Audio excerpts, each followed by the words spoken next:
E aí, povo, toda segunda-feira é dia de quê? De começar uma academia, começar a dieta, de começar um namoro, terminar um namoro, um casamento. É dia de cortar o cabelo, é dia de pintar o cabelo, é dia de fazer um monte de coisa. E segunda-feira também é dia de DR. Sejam bem-vindos ao DR de segunda. E hoje nós vamos falar sobre a liberdade de dizer o quê? Não, não quero, não tô afim, vai te catar, não quero, não quero. Mas não é simplesmente dizer não. Existem consequências quando a gente fala não.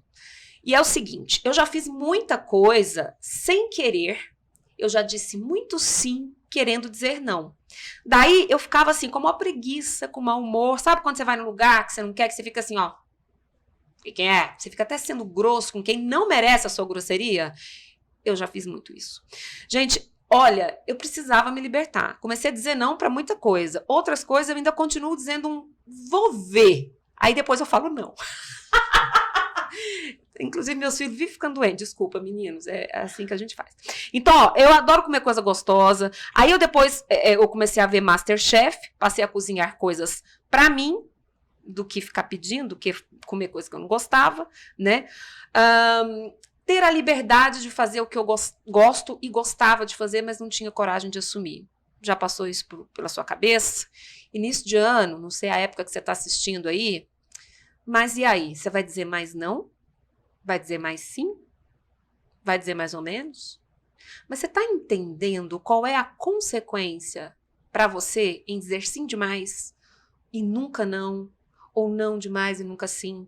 Enfim, a gente vai falar um pouco sobre isso, muito filosófico, né? Mas eu trouxe 2 psicólogos pra gente conversar. A gente não tá sozinho, né? Então eu tô recebendo aqui o Ronieri Correia e tô recebendo aqui a Sara Jordana. Eles trabalham nas abordagens específicas. Sara trabalha muito com a questão do trauma, que é interessante que ela vai falar. O Rony é terapia cognitivo-comportamental, tá acertei? É TCC, exatamente. Olha que bom que a minha cabeça não falhou. Devia ter perguntado isso antes de começar a gravar, mas não tem problema. Aqui é DR, a gente não tem edição na DR. Ou você edita, entendeu? A gente faz aqui na lata.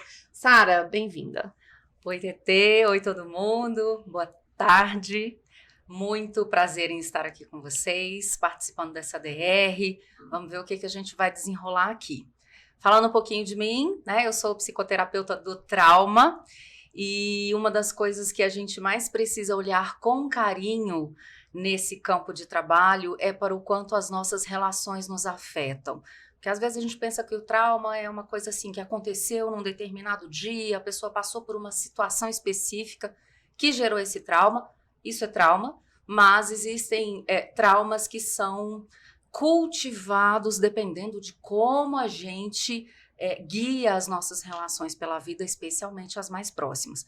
E talvez sejam nessas que a gente está precisando aí dar uma olhada para os nossos nãos, né? Boa. E aí, Rony? Eu vou embora agora, gente. Não preciso mais ficar aqui. Posa aí, tem Tô com medo da Sara. Oi, TT, oi, Sara, que bom estar aqui com vocês. Eu sou Ronieri Correia, sou psicólogo. Quando a TT traz pra mim assim que eu sou terapeuta comportamental cognitivo, eu falo assim, não sou, né? Eu trabalho muito na unidade hospitalar e eu acho que esse lugar é um lugar que a gente acaba utilizando um pouquinho da psicologia como um todo. Mas é claro, né? Essa existência dentro da TCC me fez caminhar e a TCC ensina muito a gente a dizer não, né? E, além de dizer não, o porquê que eu tô dizendo não. Só que tem consequência. E aí eu tô pronto realmente para essa consequência do não. Esse trauma, né, que nos acompanha diariamente, a todo momento, será que tem como eu dizer não sem gerar trauma no outro ou sem gerar trauma em mim? Será que eu tô pronto para dizer não quando eu preciso? Gente, olha, eu já tô entendendo que esse vai ser o programa divisor de águas de muita gente. Mas a primeira coisa, né, assim, eu conversando com muita gente, e aí eu percebo a dificuldade que muitas vezes quando a pessoa vem e me conta uma coisa, eu falo, tá, mas por que você foi? Mas por que você disse sim? Por que você não disse, mas e se ele não gostar de mim, e se ela não gostar de mim, e se eu perder essa amiga, e se eu perder esse amigo? Mas tem o outro lado. Porque eu comecei, agora eu vou falar de minha pessoa, de minha própria pessoa. Eu comecei a dizer não para muita coisa, só que isso me trouxe algumas consequências. Eu comecei a me posicionar, não, mas pera lá, Aí não, querido. Né? Ainda mais como jornalista, eu tive que me posicionar seriamente em relação a algumas coisas. E isso me trouxe consequências, que foram, inclusive, trabalhadas na terapia, por causa dessa sensação de que todo mundo tinha que gostar de mim. E quando você começa a dizer não, as pessoas não vão gostar muito. Mas a questão vou começar com o Rony e depois a Sara. Quando é que a gente começa... Por que a gente fica tão preocupado com gostar da gente? Sendo que a vida quem vive somos nós. Mas será que eu vou viver minha vida pensando no umbigo? Ou quando eu posso fazer as concessões? Enfim, muitas questões agora. Eita. É engraçado, né, TT? Eu penso que tudo isso permeia a gente lá na adolescência. Acho que surge lá. Enquanto no processo de desenvolvimento mesmo da adolescência, a gente precisa ser aceito por algum grupo. Ou a gente tem que se enquadrar nesse grupo. E na hora que a gente vai se enquadrar nesse grupo, a gente acaba fazendo concessões que, de repente, eu não queria, mas porque aquele grupo é o mais parecido, o mais próximo dos meus desejos, eu vou dizer sim. E nesse dizer sim, eu começo a falar, funcionou. O cérebro entende que funcionou. E aí você começa a dizer um monte de sims. E vai. E você vai 1, vai 2, vai 3. Quando você vê, você já perdeu a sua essência por dizer tanto sims. Então, começa aí. Né? Essa ideia desse olhar para esse lugar do sim e do não é muito difícil. E eu acho que a maioria de nós, eu acho que hoje talvez não, né? Não sei se a Sara concorda comigo, mas assim, acho que hoje as crianças têm um poder do não muito maior do que da minha época, né? E eu vou entrar em outra esfera assim, para bagunçar o coreto, que eu gosto. A gente gosta de bagunça. Principalmente, por exemplo, assim, vou pensar na homossexualidade, por exemplo. Para ser aceito por qualquer grupo, é muito mais fácil eu ter que dizer vários sims para ser aceito como um homem gay. Isso é muito difícil. Né? Porque se eu não digo não, eu não vou ser... Não, então ele não é legal. Então ele é o palhaço, ele é o bobo da corte, ele vai fazer a graça para ser aceito. Né? Inclusive hoje, você falando isso assim, no consultório, apareceu um paciente que os coleguinhas... Ele é uma criança autista, um adolescente, e ele... super funcional, escutou dos colegas, se você vai dar em cima dela, da moça. Se ela não quiser você tira uma foto da sua bunda e manda pra ele. Pra ela. Pra ela? Tipo assim, tipo, ela frustrou, caguei pra você. E assim ele fez, né? Pra ser aceito pelo grupo. É porque literalmente ele entendeu que... Exato! Oh, Jesus! Né? E olha isso, então, existe, aí teve uma consequência, né? O não dela teve uma consequência pra ela, mas pra ele também. Sim. Né? Então, o não do outro também tem consequência pra gente. Então, começa aí, nessa fase da adolescência. Eu acredito que por aí a gente começa a entender esses nãos. Eu gosto de ir um tiquinho mais atrás, Rony, assim, arrastar Perfeito. Um pouco mais a linha do tempo e lembrar que numa perspectiva da evolução da gente mesmo, pertencer a um grupo era sinônimo de sobrevivência, né? Então, quando a gente morava lá no tempo das cavernas, não tem nem tanto tempo assim... De lá para cá, o nosso cérebro mudou pouco, vamos combinar? Ele funciona basicamente com as mesmas regras. Então, a gente entendeu naquela época que andar em grupo, andar em bando, garantia a nossa sobrevivência. A gente ia se proteger junto, a gente ia encontrar alimento junto. Então, essa perspectiva do ser abandonado, do ser excluído do grupo, mexia muito ainda, mexe com o nosso senso de sobrevivência. Então, por exemplo, quando o bebê nasce, ele vem com a sementinha dentro dele de que ele sabe que ele depende daqueles cuidadores, né? Para ele sobreviver. Então, se conectar a pessoas é uma coisa que faz muito parte da nossa essência e está muito ligado à nossa sobrevivência. Por isso que hoje, às vezes, na vida adulta, a gente pensa de um jeito... Às vezes a gente quer dizer um não, a gente sabe da importância daquilo, racionalmente a gente está convencido de que é tranquilo dizer não, mas emocionalmente a gente trava, bloqueia. Porque há ainda uma sensação de que se eu disser não, se eu não alcançar as expectativas desse grupo, se eu for excluída daqui, meu Deus, será que eu vou sobreviver? Eu não vou arriscar. Então eu embarco na onda, né? É preciso que a gente tenha muita atenção a esses movimentos, porque o dizer sim o tempo todo não está ligado necessariamente a uma fragilidade emocional, mas talvez a um adormecimento, né? A gente vai indo no piloto automático e a gente não está percebendo que a gente está lutando apenas pela sobrevivência, quando às vezes em alguns aspectos ela até já está garantida, mas a gente ainda não sacou. Bom, essa fala da Sara é tão incrível de pensar isso, porque a Sara vai lá mesmo assim no processo que já está amadurecido terapeuticamente. E chegar aí é muito difícil, porque você fala assim, poxa, mas tô sofrendo, porque eu vou dizer não? Vai doer. E aí o processo terapêutico faz a gente dizer esse não com consciência. Sentindo a dor, porque às vezes não vai dar para evitar. É extremamente importante isso, porque dói, gente. Dói pra caramba. Dói pra caramba. E como é que a gente trabalha essa questão dessa dor? De repente, nesse fim de ano, você que nos assiste falou não para um monte de situações, ou passou por algumas situações que te vilipendiaram, que te agrediram, e que agora você, de repente, começou a fazer terapia por causa do DR de segunda, vai que... Olha, terapia salva vidas, literalmente.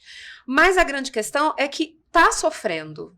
Como é que trabalha com esse sofrimento? Agora, vamos mudar, com a Sara e depois o Rony. Como é que trabalha com esse sofrimento, Sara? Porque a gente ouve muito isso, falo isso por mim, por eu falar para minha terapeuta, Sim. E eu, como futura psicóloga, tô na Muito reta breve. final Muito em aqui, breve. ó, tô na reta final, gente, ó, me aguarde, porque agosto é nós, entendeu? Lá na clínica, a gente escuta muito quando o sofrimento já tá assim. Mas por que você não falou? Ah, porque ele é assim. Tá, mas por que ele é assim? Porque na infância ele fazia isso. Tá, mas você é adulta hoje? Sim. E ele é criança? Não, ele é adulto. Você mudou, não mudou? E ele? Mas a dor tá lá, o medo tá lá. Eu costumo dizer que a nossa vida adulta é muito menos adulta do que a gente gostaria. Caramba, que lindo! Eu vou tatuar essa frase aqui na minha testa. Brincadeira, não vou não. Mas, gente, camiseta do DR de segunda. Fala de novo. A gente se ilude. A nossa vida adulta é muito menos adulta do que a gente gostaria. Ah, que delícia. Camiseta. Mas isso pode ser muito bom quando estamos terapeutizados. Com tá? terapia. Quando há consciência, né? É. Porque bom, senão, eu gosto sempre de metáforas, porque eu acho que elas nos ajudam a compreender coisas complexas vindo para o campo do simples, né? Então eu vejo que às vezes a nossa vida é um ônibus e cada versão nossa tá ali sentadinha num banco do passageiro e a nossa versão atual é o motorista, né? Quando a gente tem a nossa versão infantil ali dentro, mas a gente não se dá conta disso, a gente acha que a versão infantil ficou em algum ponto, né? Desceu em algum ponto lá atrás, ela não desceu, não. Às vezes ela tá lá dirigindo, né? Guiando o ônibus enlouquecidamente e a gente não tem consciência disso, então a gente não toma providências. Então, Tetê, respondendo mais diretamente a pergunta que você fez, como é que eu lido com a dor? Porque quando eu resolvo me posicionar, principalmente se eu não tenho um histórico de fazer isso, né? Chega num determinado momento, eu decido que isso é melhor para mim, eu penso, eu estudo, eu medito sobre e eu tomo essa decisão, né? Às vezes, vou abrir um parêntese aqui, que às vezes é o processo terapêutico que vai dar esse start. Aí as pessoas em volta do terapeutizando falam assim, larga essa terapia, você tá ficando tão chato. O que tá acontecendo com Nossa, você? essa terapia não presta, não. Larga isso pra lá. Eu escuto isso das pessoas às vezes, né? Porque você tá começando a estabelecer limites onde antes não havia. Então, naturalmente vai gerar um desconforto naquela galera que estava ali se beneficiando dessa ausência dos limites, né? E esse desconforto vai ser manifestado para e contra você. E aí a gente vai acolher esse desconforto. Eu acho que um dos grandes mistérios é sustentar o desconforto. Segura o BO, né? Não tem que ficar todo mundo bem e satisfeito e feliz o tempo inteiro. Isso não vai acontecer, é uma perspectiva muito romantizada da vida e a gente não vai conseguir alcançar isso, né? De uma forma saudável. Então, eu sempre digo assim, escolha suas batalhas, né? Boa. Não precisa dizer não para tudo, mas quando você identificar que algo é significativo para você e você estabeleceu ali um recorte, um limite, sustenta o desconforto. Dói, né? Mas isso não vai fazer você evaporar, não vai te derreter, não vai comprometer a sua existência como pessoa. E talvez você até possa observar o desenrolar dessa situação e aprender uma coisa muito significativa aqui que vai te ajudar nas próximas relações, nas futuras relações e na forma como você vai conduzir essa situação lá na frente. Boa. Então, sustenta o desconforto. Ele não dura para sempre e você aprende alguma coisa significativa com ele. Fantástico. Rony. Não, e muito fantástico. A gente utiliza isso em outros lugares, assim. Você utiliza no usuário de droga que tá com um vício ali, né, um sofrimento muito grande de dizer não para a droga, quando ele entende isso aí, que ele precisa só sustentar, vai passar, que a fissura vai passar, ele consegue. Porque o sentimento é o mesmo de sofrimento para todo mundo, independente da situação. O sentimento é o mesmo. Não tem um sentimento de sofrimento diferente do seu, o sofrimento. Agora, como é que você vive ele é que é diferente. E aí tem uma frase, enquanto a Sara falava aqui, eu fiquei fritando isso aqui na cabeça, que é entre ter razão e ser feliz. Não, na verdade, não é nem isso. É assim, para ser feliz, Ter paz ou ter razão? Eu fugiu da cabeça agora, né? Que bom. Não, mas relaxa, uma hora Mas, assim, volta. Uma hora volta aqui, ó. Entre ter razão e ser feliz, eu prefiro ser feliz. Mas como ser feliz sem ter razão? E precisa ter razão pra ser feliz? Aí é onde a gente tem que descobrir. Né? É esse o lance do não. Preciso ter razão para ser feliz? É verdade. Eu acho que é aí que a gente reforça a ideia do escolhe tuas batalhas. Exatamente. Porque não vai dar pra ter razão sempre, não vai dar pra ser feliz E sempre. E aí, Tetê, eu já injeto uma outra ideia na coisa, que é a do autoconhecimento. Porque as batalhas que vão fazer sentido pra mim não necessariamente vão ser as mesmas que vão fazer sentido pra você. Então, você precisa se conhecer para você estabelecer o seu ranking, né? O que é de fato importante aqui? Às vezes nas batalhas pequenas da maternidade, às vezes nas grandes batalhas profissionais, esse ranking é seu e é você quem estabelece que hora que você vai para o campo de batalha, né? Defender seu não. Isso é tão interessante porque esses dias uma amiga perguntou assim, estava trabalhando num lugar e aí eu não trabalhei mais nesse lugar, apesar de ter recebido convite para voltar a trabalhar nesse lugar. Eu falei, não, Tetê, mas você seria tão importante nesse lugar. Não. E aí eu falei assim, olha, ser jornalista já é muito esforço, já é uma batalha muito grande. Ser mulher, antes de ser jornalista, é uma batalha muito maior. Feminista, então, fudeu, sabe? Fudeu. Porque é um negócio, assim... É o combo do desespero. Porque o povo acha... Primeiro porque quando você ouve a palavra feminismo, eu tenho certeza que teve um monte de gente que arrepiou. Começou. Gente, não é o fantasma do comunismo. Ela. Não é o fantasma do comunismo, né? Mas essa batalha eu resolvi peitar, né? Essa batalha eu brigo por ela. Né? Porque eu vi muita mulher da minha família sendo silenciada. Eu vi muita colega sendo silenciada. Eu fui silenciada. E muitas vezes subestimada. Não, você não entendeu o que eu tô falando. Não, eu entendi. Eu entendi o que você tá falando e o que você tá falando que eu não entendi, isso é machismo. Porque a gente precisa dar nome às coisas. Né? Quando eu escolho essa batalha para lutar, aí é um negócio foda, porque aí eu digo não vou ficar calada, não, isso que você tá fazendo tem nome, isso gera uma consequência, porque muitas vezes o machão não aceita. TT é chata. A TT é chata, a louca, é já vem enjoada. comunista dela, blá blá blá. Não quero nem chegar perto da TT, entendeu? A TT é o A. E aí, a pessoa age de forma infantil e eu que levo o B.O. pra terapia. Eu falo, puta que pariu, aí vou. Aí eu depois, cara, então, acorda. Sabe? E aí eu levei esse B.O. pra terapia, trabalhei esse B.O. da terapia. E foi muito interessante porque a minha terapeuta falou assim, deixa eu te falar aqui. Jesus... Eu sei, e ela é muito espiritualizada. Tá? Ela falou assim, você lembra aquela história daquele cara, um tal de Jesus? Pois é. Dizem por aí que ele é o salvador do mundo. Deixa eu te falar que foi crucificado. Tá? Até hoje tem gente. Inclusive, se ele voltasse hoje, tenho certeza que ele seria crucificado de novo. Porque ele falava umas coisas nada a ver. Tipo assim, amar é o próximo. Tem um monte de coisa. Bem revolucionária, né? Muito revolucionária que... séculos depois a gente não aprendeu, a gente não sabe fazer. E A batalha, que eu já entendi qual eu tô lutando, entendeu? Só que tem dia que ela é mais pesada. Eu chego e falo assim, ai, tô cansada agora. Aí é o lance que a Sara disse. Sustenta. Sustenta. Eu posso assistir uma série, beber uns vinhos? Mandar mensagem pra ela? Pode. Fica longe do telefone, a dica. Não, amiga, fica perto, tá? Tamo junto. Ai, meu Deus. Que delícia. Mas é bem esses BO que a gente quer levar. Tem outros BO que eu falo assim, não vou não. Então, esse desse trabalho é importante, é bacana, fiz muita coisa lá, mas foi legal. Mas esse eu não quero, mas esse outro eu não abro mão. Porque é justamente uma parada extremamente... Esse lance de comprar os BOs, assim, a gente cai nesse lugar. Enquanto professor e hoje como tutor, eu fui tutor muitos anos do serviço de psicologia de um hospital e eu treinava psicólogos para serem psicólogos hospitalares, né? Elas saíam depois de 2 anos da residência com o título de psicólogo hospitalar.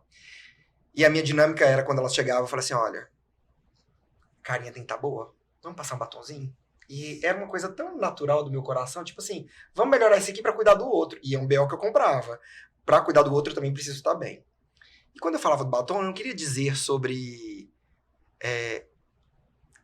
você é obrigada a passar o batom da estética, mas é o batom do cuidado que eu vou ter com o outro. Do sorriso, talvez, e eu fiz esse comentário em uma sala de aula. Meu Deus.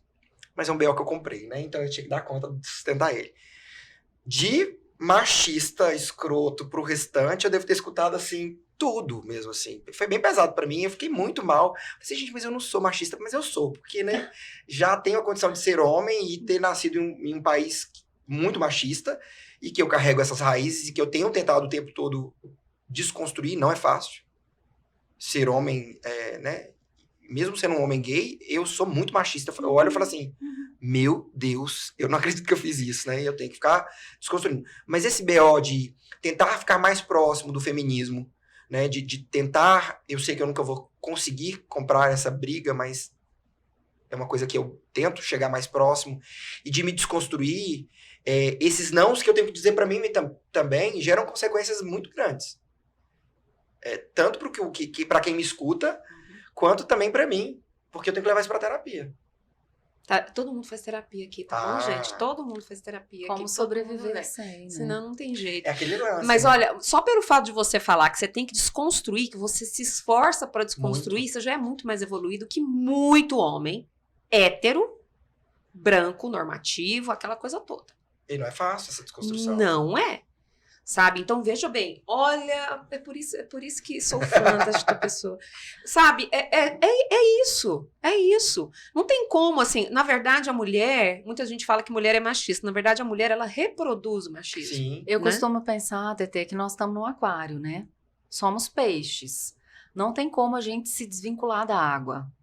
A gente nada nessa água, estamos todos nela. Precisamos reconhecer, precisamos entender que estruturas que operam, qual que é o nosso papel nessa estrutura, né? Do que a gente vai abrindo mão aos poucos para não continuar reproduzindo tanto, mas é a água onde a gente está nadando. A gente vive nela, a gente, né? Quando a gente chegou já era assim.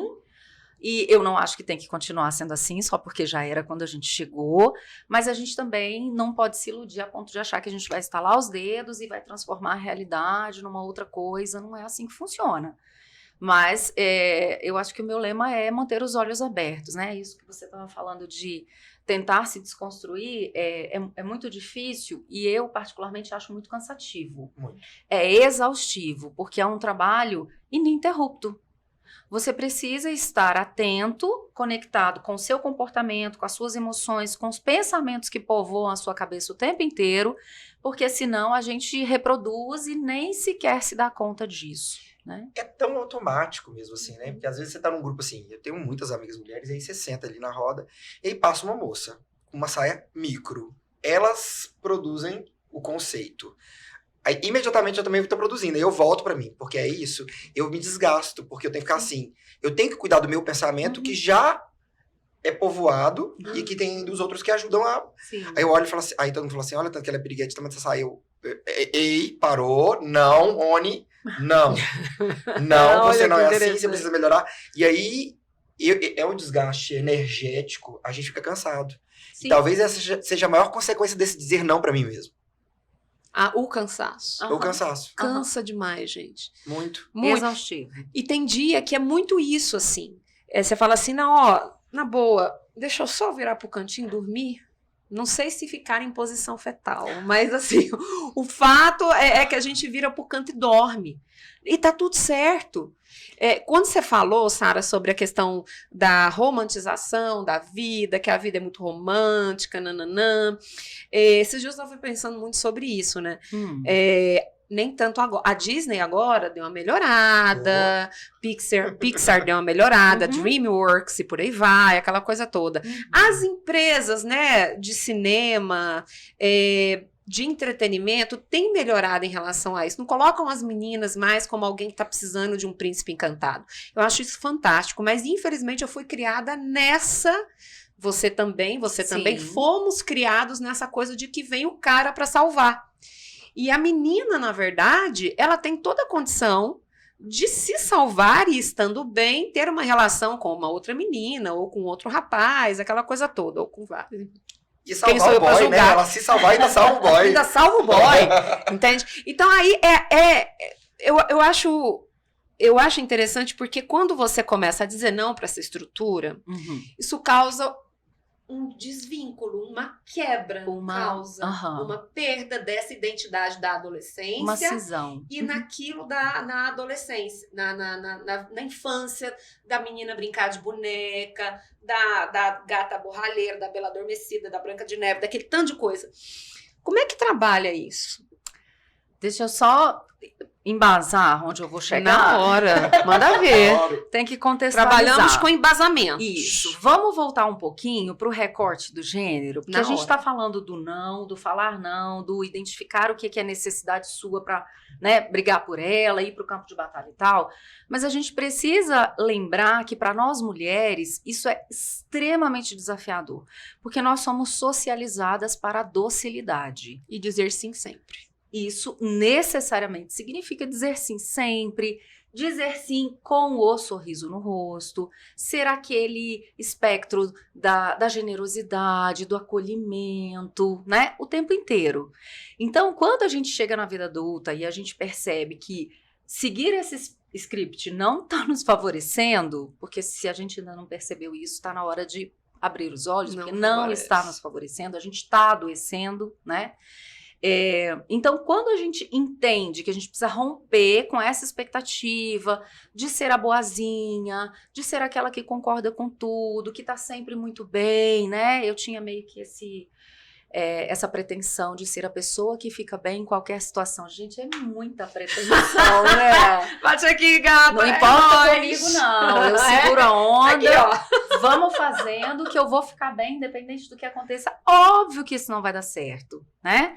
Então, é um choque, às vezes, até pra gente mesmo aceitar esse negócio do não, eu não vou ficar bem, independente do que aconteça, eu não tenho todos os recursos disponíveis para lidar com tudo, e tem coisa que vai me abalar, e tem coisa que vai me atingir, tem coisa que eu vou ter que me retirar desse convívio para lidar com isso, para cuidar, para entender o que está acontecendo dentro de mim, né?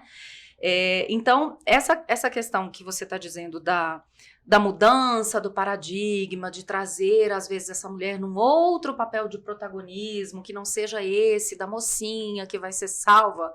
Eu até me lembrei que esse final de semana, eu tenho uma filha de 7 anos, né, a Isabel, e a Isabel participou de um espetáculo de dança que foi a coisa mais linda que eu já vi. Ai, a gente baba. Né, um negócio de balé, um negócio grande, eu achei que fosse ser só uma apresentaçãozinha pequena de fim de ano, e foi um negócio, né, esplendoroso, no teatro e tal, e foi uma peça inspirada na história da Frozen.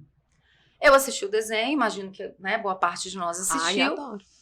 Mas eu não tinha me tocado. Eu assisti meio no piloto automático e tal, então eu não tinha entendido a virada de chave que tem no final, né? E lá na peça, como eles praticamente dançaram a história em vários atos, né? Aí que foi cair a minha ficha, que precisava acontecer um rolê ali do amor verdadeiro, para quebrar o encanto do gelo e para tudo, né, voltar a ser primavera. Inclusive, a minha filha fez parte dessa primavera, ela era uma abelha, ai, né, da primavera. E a Ana achava que era um amor do menino. Eu também achava.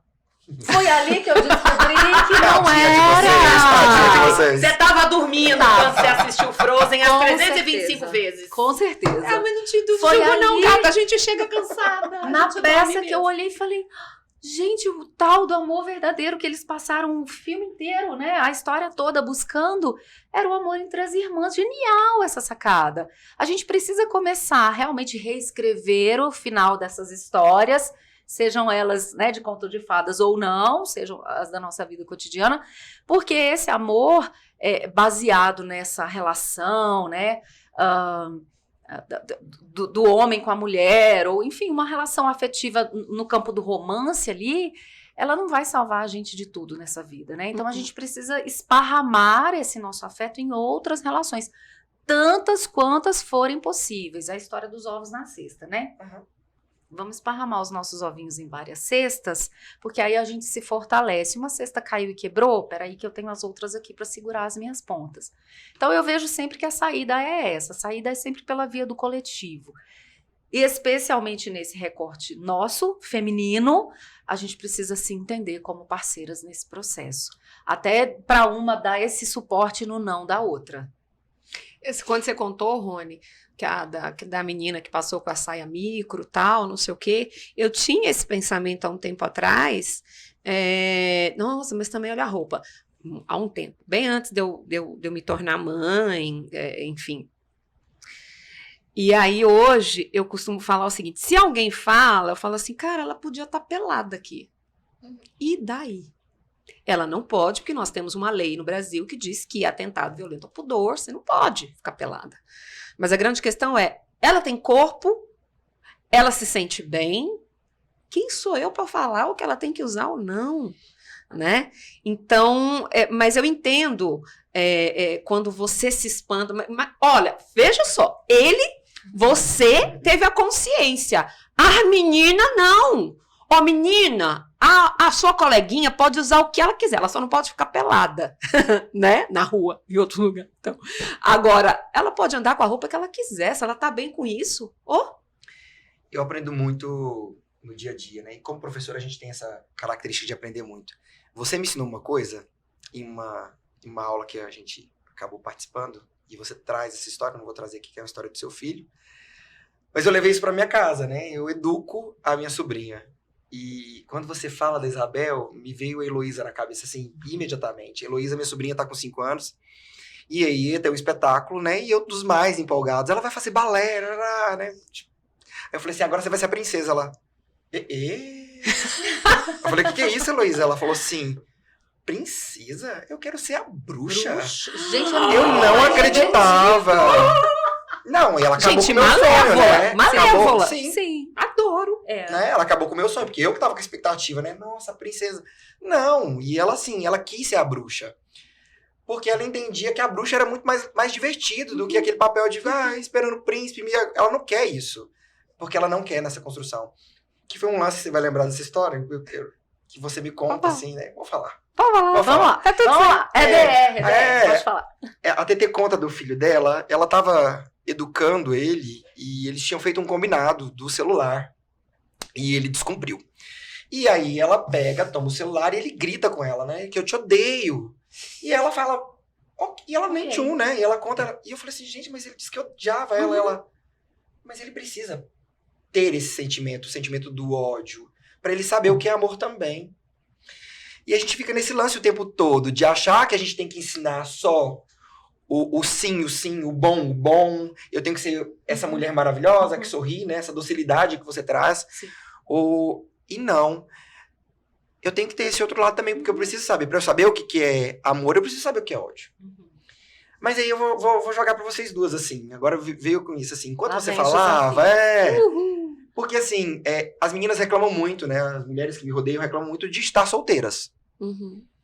Quando a mulher abandona a docilidade, parece que ela invade o espaço do homem. Aí eu vou ficar solteira. Essa é a consequência, então, do dizer não pra essa coisa do feminino, muito lindo, muito fofinho. Da delicadeza. Porque aí eu espanto o cara, né? Meio que assim, dei uma coçadinha aqui no saco e aí o cara vai ficar com medo de mim. E aí? Olha, eu tenho uma visão meio particular sobre isso, meio peculiar. Eu vejo que Se eu dou essa coçada e o sujeito se espanta, então não é esse que eu tô buscando. É um filtro. É uma peneira. Porque a gente precisa sair desse lugar de ser a escolhida. Eu também estou aqui escolhendo. Perfeito. Escolhendo o meu campo de trabalho, escolhendo as pessoas com quem eu vou me identificar, com quem eu vou andar, e escolhendo o meu parceiro, meu companheiro também. Então, se é uma pessoa que já vem com essa expectativa de que eu seja aquela bonequinha que cabe dentro da caixa, né? Eu falo com as minhas pacientes. Se eu estou me dobrando para caber na caixinha de fósforo e ela ainda tem que fechar, quanto tempo eu vou aguentar ficar ali dentro para sustentar esse relacionamento? Não quero caixinha de fósforo. Se essa pessoa não dá conta quando eu me esparramo, então de repente é porque aquele trono ao meu lado não é o lugar para ela sentar. A gente precisa se colocar nesse papel da pessoa que também escolhe. Anota aí outra frase. Aquele trono ao meu lado não é lugar para ele sentar. Olha, camisetas 1000 aqui. E é legal, né? Porque eu acho que é isso, né, Tetê? Quando eu digo esse não, porque é isso, quando você diz o não pro outro, que não é isso que eu quero, e aí você fala assim, eu vou ficar solteira. Eu vou ficar sozinha. Ai, claro que é, cara. Gente, vocês não viram a risada da Bruna Marquezine? Ai, maravilhosa! Gente, aquilo ali... Lavou a alma, né? Não, aquilo ali... Gente, Sim. Bruna, que mulher fantástica, né? Esse livramento mesmo, querida. Agora, respondendo sua pergunta, Rony, é muito nesse sentido. Se não tá, se de repente eu... Nossa, mas você é muito isso. Sou. É isso. Uma coisa, assim, é óbvio, gente, não tem relacionamento perfeito. Não tem. O cônjuge sabia exatamente com quem ele estava casando.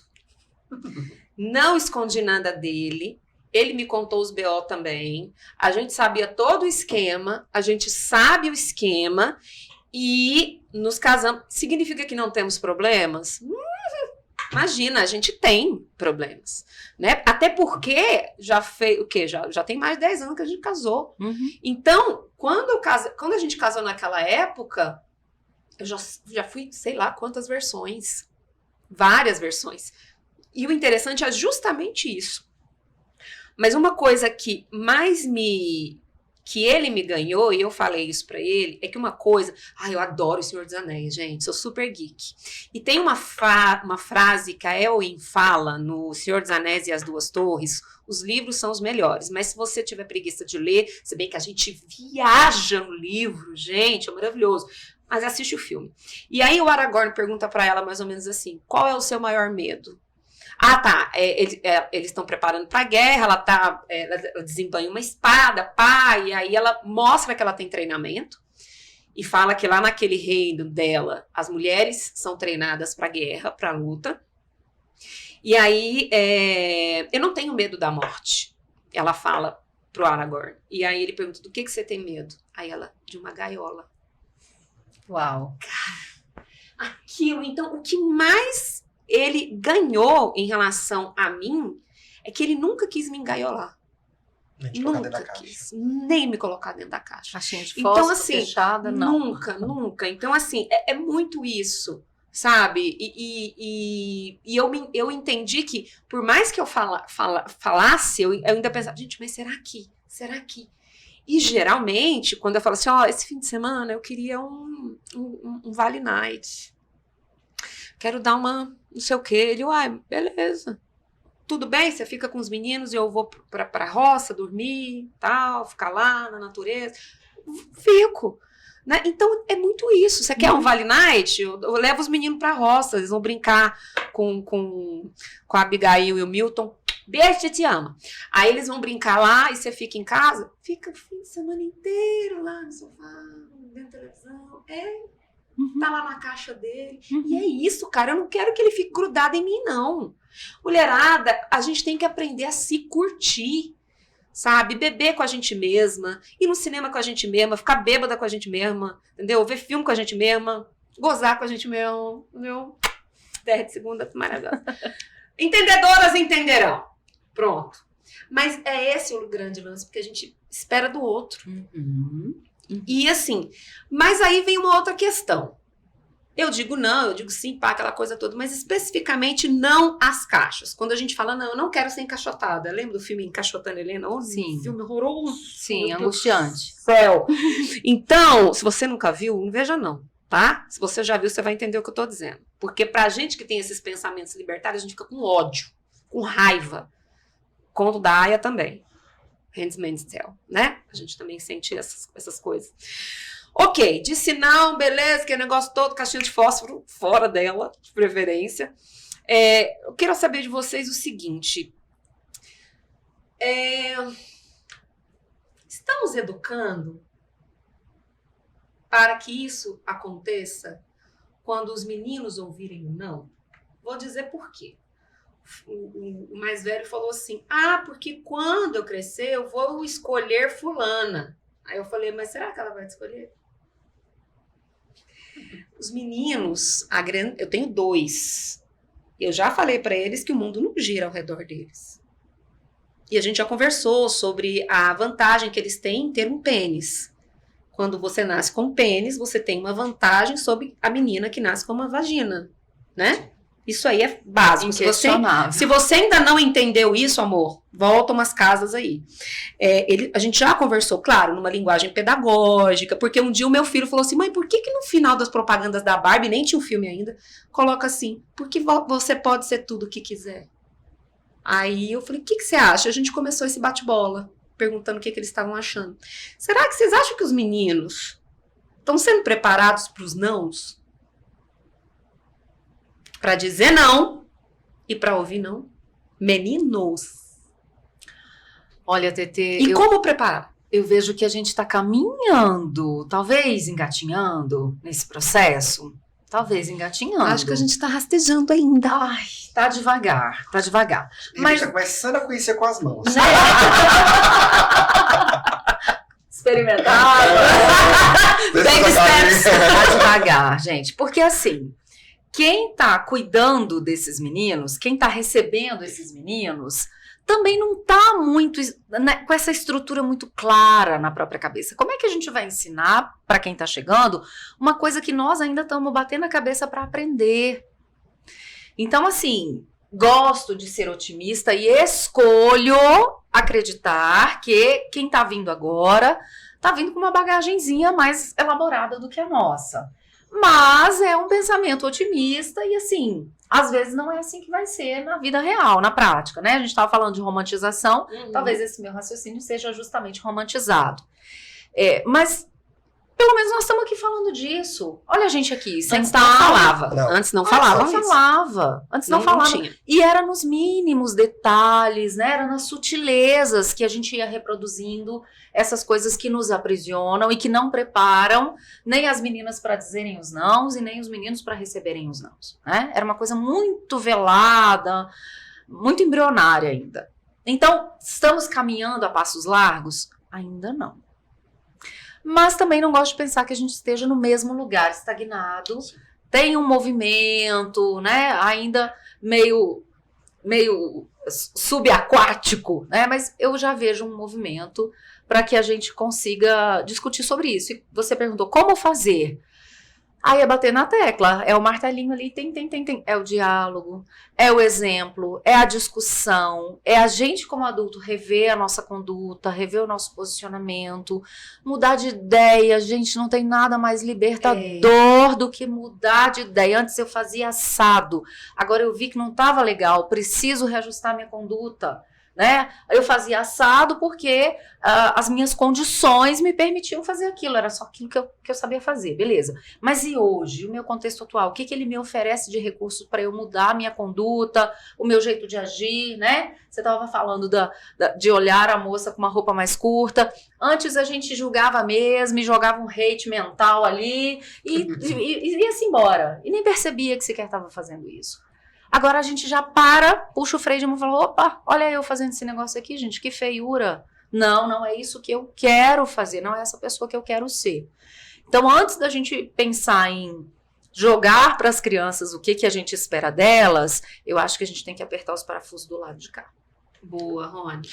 E essa fala que a Sara traz desse caminhar é por aí, porque eu acredito que mulheres como vocês vão educar os filhos de vocês com esse processo, então eles vão chegar à idade adulta já com isso amadurecido e provavelmente influenciar pessoas que estão ao redor deles, né, de uma forma positiva. E as meninas dessa geração que estão agora com 6, 7, 8 anos vão chegar mais amadurecidas, podendo dizer os nãos que elas precisam dizer para educar os caras que vão chegar lá sem a educação necessária. Uhum. Então, eu acho que o processo ainda leva-se um tempo, mas esse é o caminho mesmo. E essa ideia de, né, na tecla, várias vezes, não tem como a gente fugir disso. E eu volto a dizer, terapia para todo mundo, né? Tem que ter, gente. Tem, quando alguém pergunta assim pra mim, né, tem uma fala de uma psicóloga que eu gosto muito, né, pergunta assim, psicólogo faz terapia? Eu falei, claro! Por quê? Porque assim, quando a gente olha a montanha do outro, é muito mais fácil. Mas todo mundo tá no topo da montanha. Não tem como eu olhar a minha montanha do jeito que eu olho a do outro. Tá aqui do meu lado, eu consigo visualizá-la toda. A minha eu só consigo olhar para baixo. Então eu não consigo ver ela onde está o erro, onde está o acerto, onde precisa modificar, onde tem grama, onde não tem, onde precisa plantar uma nova árvore. Então eu preciso de terapia pro meu terapeuta ver onde está errado, para me mostrar, caminhar. Então é aquela coisa que você terminou de falar, você falou umas 2 vezes aí, terapia salva vidas. Salva. Então é por isso. Mas não, os meninos não estão prontos. A gente vê isso em índices que não são divulgados, né? E aí a gente vai pensar em contextualizar cientificamente, psicologia é ciência. A gente tem um dos maiores índices de suicídio do país em adolescentes aqui em Goiás. Infelizmente. Né? Não é divulgado, não é falado. Não, não é. Por quê? Porque não estão preparados para os nãos.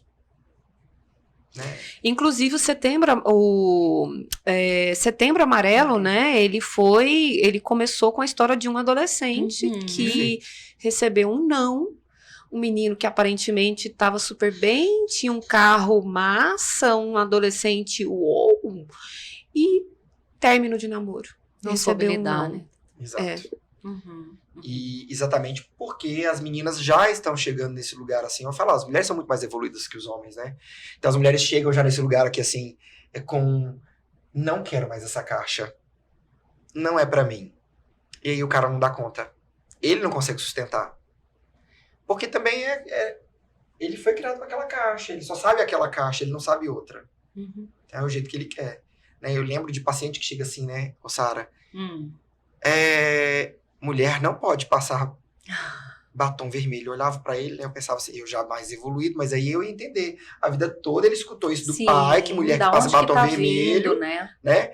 É puta. Então ele só reproduz. Então quando ele chega com a caixinha pronta, foi o que ele aprendeu a vida toda. Né? E a gente vai ter que é dali em diante que tem essa desconstrução. Então quando a mulher diz não pro cara, os meninos não estão prontos pros não. Como é que você acha que pode trabalhar isso? Quem nos assiste, quem é pai, quem é familiar? Porque essa não é uma tarefa só de pai e mãe, gente, né? Eu sempre falo isso.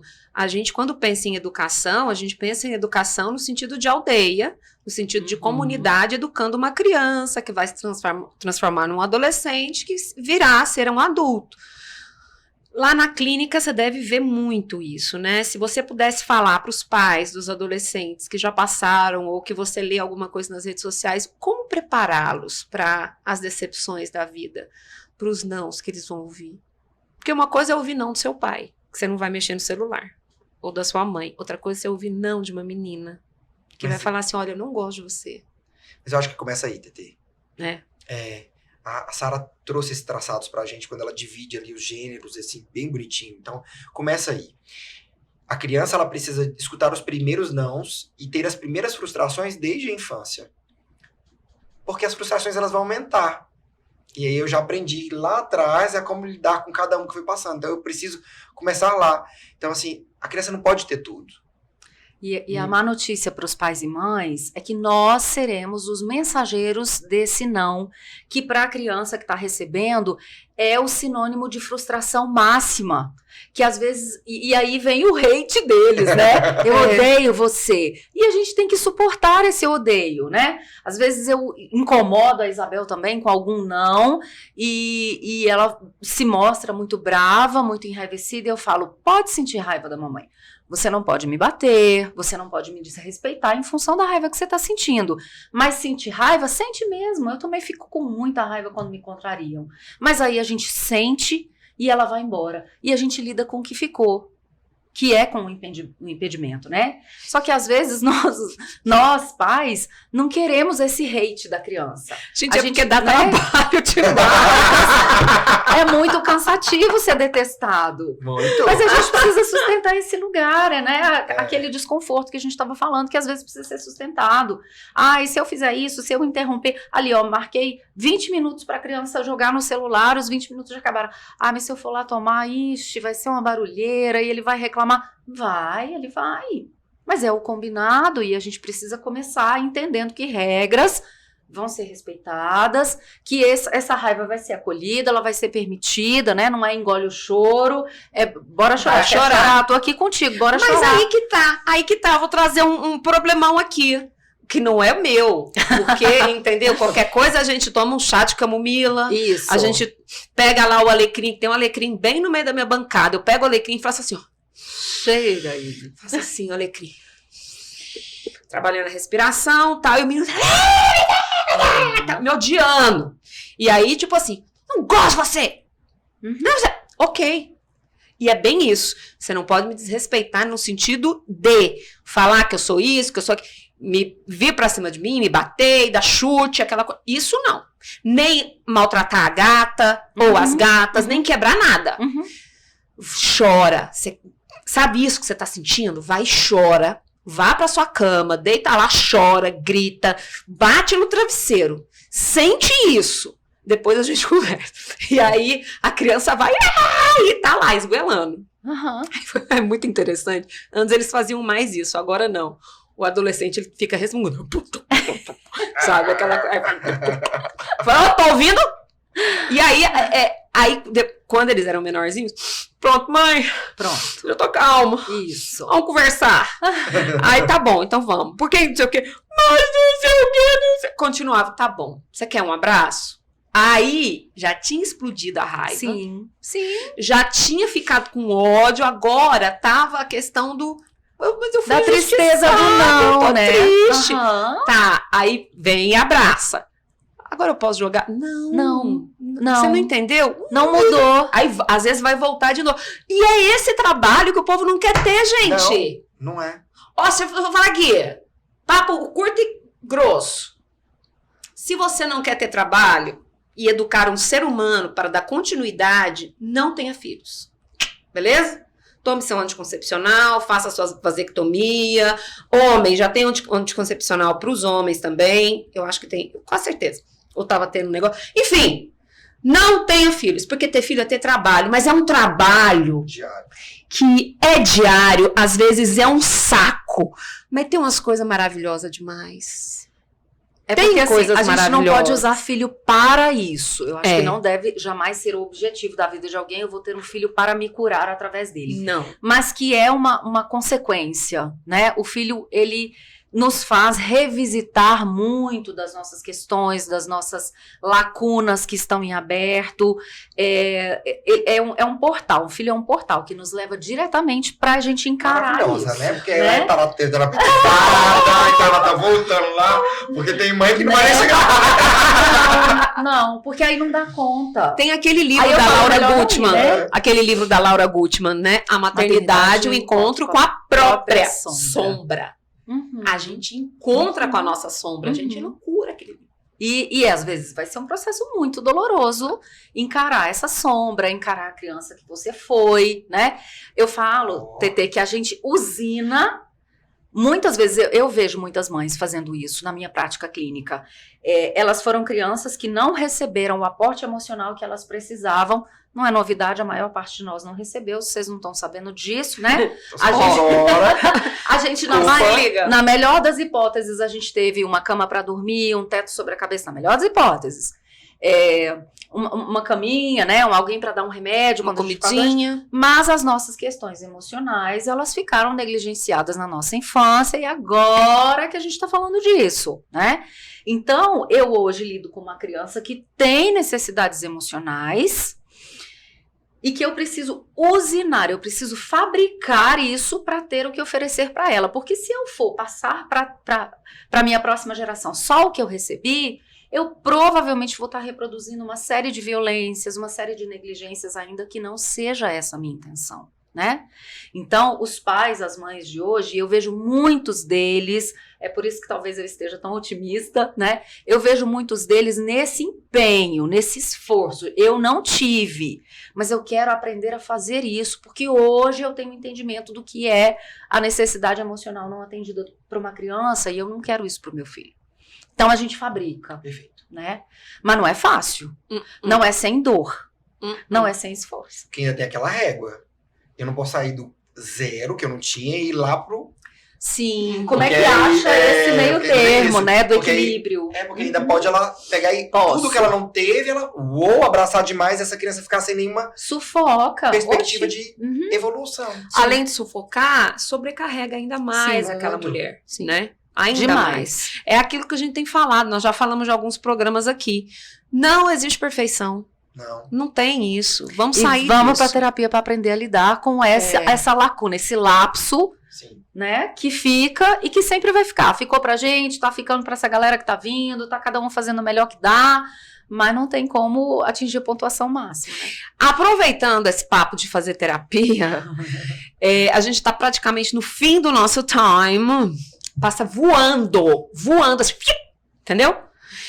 E aí deixem seus arrobas, né? Para as pessoas seguirem vocês, ou o telefone, porque nem todo mundo tem Instagram, enfim. Aquele famoso vender o peixe. Mas não é bem isso. Mas como as pessoas podem conversar com vocês mais? Porque aqui, gente, é uma pincelada nas possibilidades, né? E aí? Começando com a Sara, depois eu. Então vamos lá. No Instagram, meu arroba é Sara, com H no final, _ Jordana Psi. Fiquem à vontade para interagir. De vez em quando eu dou umas sumidas de lá, mas assim, né? Esses rolê de mãe, trabalhando, final de ano. Os pratinhos que a gente está equilibrando, né, Tetê? Vai ser um prazer papear, enfim, ajudar no que eu puder contribuir para que a gente tenha uma vida cada vez mais consciente e significativa através das nossas relações. Porque eu lido muito com relações adoecidas, mas eu nunca deixo de acreditar que elas também podem nos curar. É por isso, gente, ó, DR, discutindo a relação de segunda-feira. Eu sempre esqueço pra onde que eu tenho que olhar, agora eu tô olhando pra cá. Entendeu? DR, discutindo a relação de segunda. Rony, sua vez. Então, meu arroba é Ronieri, RONIERY, Ronieri mesmo, Correia. Pode me chamar, a gente vai bater um papo. E eu queria até abrir um leque aqui em relação a isso. Eu tenho trabalhado muito com o público agora que, assim, tem sido a minha maior paixão, não era o que a gente ia falar hoje, mas que é importante eu trazer, que é as questões dos transexuais. Então, vamos trazer. Quero. E aí, super. E aí, esse público que realmente precisa de um cuidado maior, e eu tenho abraçado cada vez mais isso, inclusive até na questão da redesignação sexual, que a gente tem feito, Goiás agora já faz, somos inclusive referência nacional para redesignação. Legal. E então estou muito aberto assim, né? A Sara busca esse caminho, estou tentando buscar esse caminho realmente de cuidar desse público que estava abandonado em Goiás, então estou abraçando ele aí com mais cuidado agora, estudando muito mais sobre, então estou aberto aí, quem quiser pode me chamar lá para conversar sobre isso. Obrigada, Muito gente. bom. Vocês são incríveis. Vocês vão voltar outras vezes, porque a gente sempre precisa ter uma DR. E você, aprendeu como é o negócio do não? Gente, isso é um processo, tá? Esse é um processo, esse processo leva tempo. E a primeira coisa que a gente precisa entender é como é que eu fico com esse não, ou com esse sim. A gente espera que tenha te ajudado. Você pode dar o play nessa DR de segunda quantas vezes você quiser, tá? Ligue TV Digital no Instagram. A gente tá em um monte de plataforma que vai aparecer agora pra você. Que mais? O que eu ia falar? Você pode ir lá no YouTube, gente. Vai lá na playlist. Coloca lá, clica lá, que você vai ver desde o primeiro programa. Foi lindo. Beijo e até a próxima segunda. Tchau.